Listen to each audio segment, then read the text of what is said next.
से सना शुएब। आज की वीडियो मोस्ट डिमांडेड वीडियो है। एक्चुअली बहुत ज़्यादा आपके क्वेश्चंस आते हैं, इंक्वायरीज़ आती हैं जिनके मैं आपको रिप्लाई भी करती हूँ, लेकिन कुछ क्वेश्चंस ऐसे आए हैं कि जिन्होंने रिक्वेस्ट की है कि मैं वीडियो में जो है उनके रिप्लाई करूँ। तो आज से मैं लेने जा रही हूँ वो क्वेश्चंस। ये क्वेश्चंस आप भी मुझे सेंड कर सकते हैं। ये क्वेश्चन सेंड करने का क्या प्रोसीजर है ये आप देख लीजिएगा डिस्क्रिप्शन में। एक छोटी सी रिक्वेस्ट है कि जो मुझे फेसबुक पे आप लोग ज़ाहिर है मुझे ज़्यादा फॉलो कर रहे हैं, तो प्लीज़ मेरा यूट्यूब चैनल ज्वाइन कर लीजिए, क्योंकि फेसबुक पे ऐसा होता है कि कुछ इंक्वायरीज़ इस तरह आती हैं मैसेजेस के वो मैं उनके फ़ौरन रिप्लाई नहीं कर पाती हूँ। तो लेकिन यूट्यूब पे मैं और मेरी टीम जो भी क्वेश्चंस और इंक्वायरीज़ आती हैं उसको बहुत सीरियसली नोट करते हैं, उस पर वर्क करते हैं। आइए स्टार्ट करते हैं आज की वीडियो और लेते हैं आज का पहला क्वेश्चन तो मेरा ये है, बड़े बेटे के लिए तो अब काफ़ी हद तक समझ आ गई क्या है। छोटा है ना, वो 3 इयर्स के हैं अभी, तो उन्हें अभी बिल्कुल मैंने स्टार्ट करवाया और अभी तो काफ़ी कुछ कर लेते हैं। अब उनकी रेटिंग शुरू हो रही है, तो मैं ये आपसे पूछना चाहूँगी कि मुझे फर्स्ट उन्हें क्या करवाना है, किस तरह पेंसिल होल्डिंग तो उन्हें आ रही है, अब किस तरह उन्हें इंकरेज करना है कि वो लिखने की तरफ आएँ। पढ़ने की हद तक तो उन्हें सब कुछ आ रहा है, लेकिन लिखने की तरफ अभी उनका ध्यान नहीं है। तो किस तरह बच्चे को हम इस तरफ लाएँ कि वो लिखने पे भी खुशी खुशी से जैसे राज़ी हो जाए कि हाँ मुझे राइटिंग भी करनी है। और थैंक यू सो मच इतनी डिटेल में आंसर करने का। ये कोई एक मेरे लिए बहुत अच्छी बात हुई जो आपका मुझे सामने आया, मैंने आपसे कांटेक्ट किया और मुझे इतनी ज़्यादा मेरी हेल्प हो जाती है कि मैं बता नहीं सकती। जो मैं इतनी परेशान होती थी छोटी छोटी बातों के लिए, फिर आपका चैनल मिल गया माशाल्लाह से, उससे इतनी ज़्यादा मेरी हेल्प हो जाती है, मुझे इतना ज़्यादा उससे मिल जाता है समझने को, सीखने को, कि काफ़ी रिलैक्स हो जाती है। और बहुत शुक्रिया आपका दोबारा से जो ये न्यू आपने स्टार्ट किया कि क्वेश्चन पूछ कर उनके आंसर देना सेशन। अल्लाह ताला इसका आपको अजर देगा इंशाल्लाह। ओके जी, अल्लाह हाफ़िज़।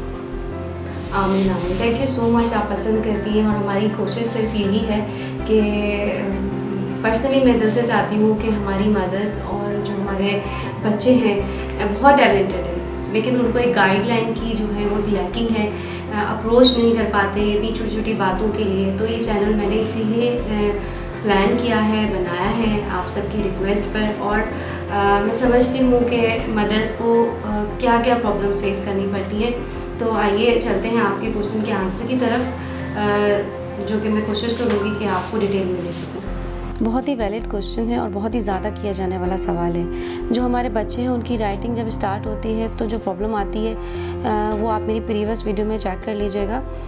बहुत डिटेल में राइटिंग मेथड बताया हुआ है पार्ट 1 पार्ट 2 में। एक्चुअली वो राइटिंग मैकेनिज़्म है और किस तरह स्टेप बाय स्टेप बच्चों को राइटिंग पर हम लेकर आएंगे। बहुत सही टाइम पर आपने मुझे मैसेज किया है 3 इयर्स ओल्ड के लिए। अगर बच्चा राइटिंग का मैकेनिज़्म अंडरस्टैंड कर भी रहा है तो हमें इस चीज़ को थोड़ा सा अंडरस्टैंड करना होगा कि इसका हैंड अभी इमेच्योर है फॉर राइटिंग, यानी इसके हैंड के जो मसल्स हैं वो इतने उनमें इतनी स्ट्रेंथ नहीं है कि वो ज़्यादा राइटिंग कर सके।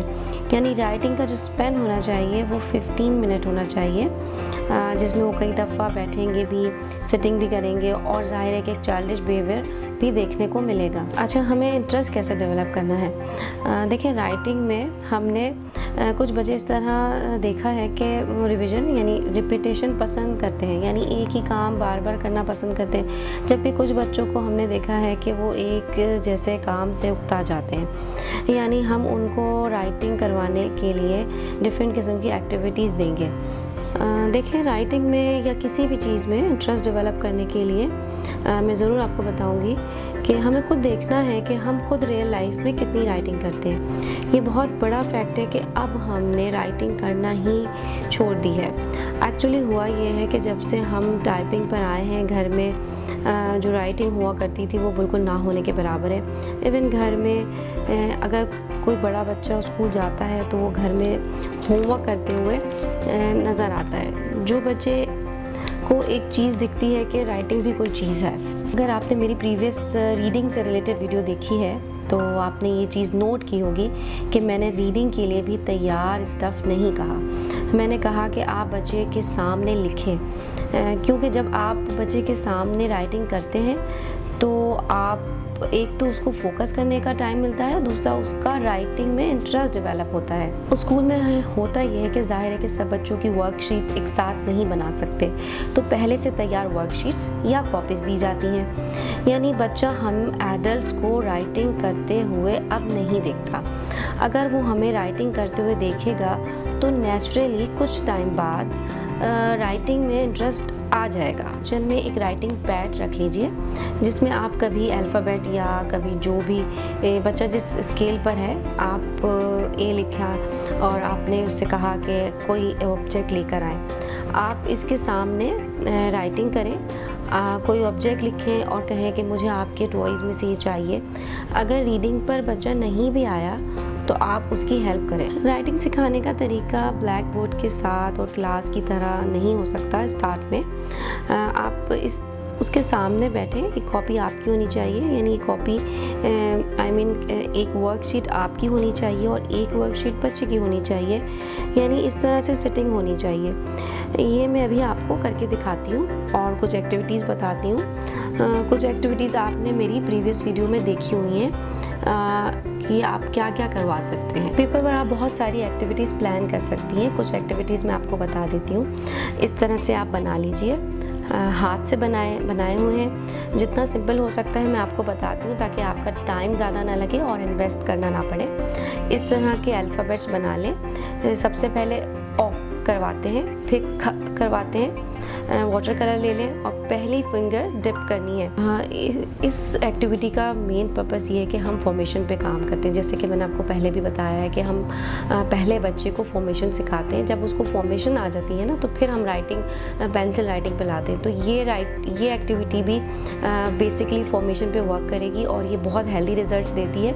आप 3 लेटर्स भी एक साथ करवा सकते हैं, 4 लेटर्स भी एक साथ करवा सकते हैं और रिपीट भी करवा सकते हैं इस एक्टिविटी को। अच्छा, बच्चे को फॉर्मेशन की तरफ भी हमें लाना है ना। जैसे अगर आपका यही मौका कि बच्चा फॉर्मेशन करे, तो पहले हम इंग्लिश के जो लेटर्स हैं वो करवाते हैं, फिर नंबर्स करवाते हैं और फिर उर्दू राइटिंग पर उसको लाते हैं। तो इस तरह से आप बॉक्सेस बना लीजिएगा। अगर आप वाइट बोर्ड पे करवाते हैं, चॉक से करवाते हैं, पेपर पे भी करवाते हैं, तो हम जो मैथ्स की कॉपी होती है बिग बॉक्स वाली, वो हम पहले यूज़ करते हैं, ठीक है ना।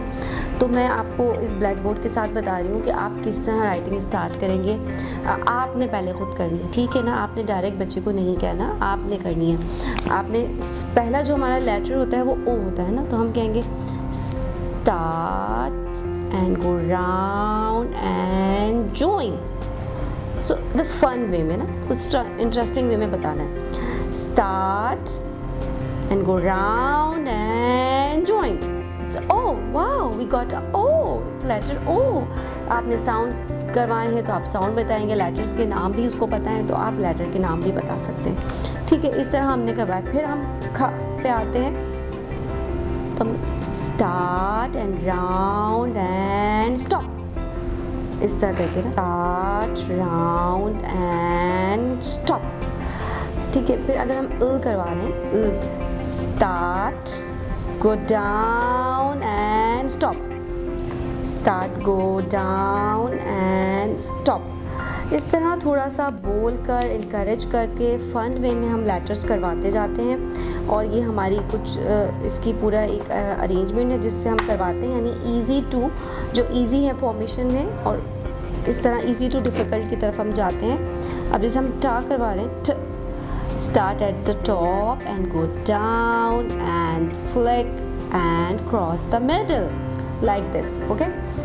Start at the top and go down and flick and cross the middle। जब इस तरह आप बोलेंगे, एक तो उसकी स्पीच अच्छी होगी, वोकैबुलरी उसकी अच्छी होगी, बात करने के लिए मोटिवेट होगा, और साथ में राइटिंग के लिए एक फ़न वे में। कुछ बच्चे इस तरह बहुत इंजॉय करते हैं। एक तो मैंने आपको वाटर कलर के साथ बताया, इस तरह बताया।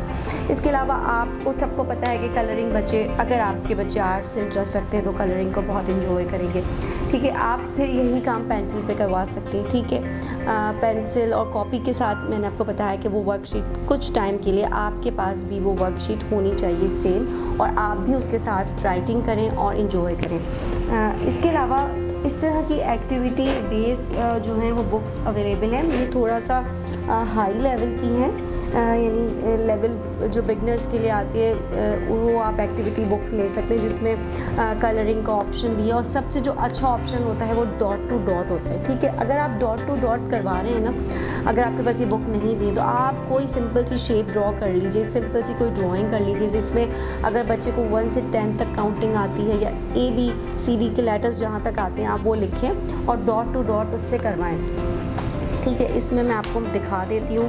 तो डॉट टू डॉट और मैचिंग जिसमें बच्चा बहुत ज़्यादा मोटिवेट होता है राइटिंग के लिए, ये देखिए, ये जैसे डॉट टू डॉट होता है ये थोड़ा सा हायर लेवल है 3 इयर्स के लिए।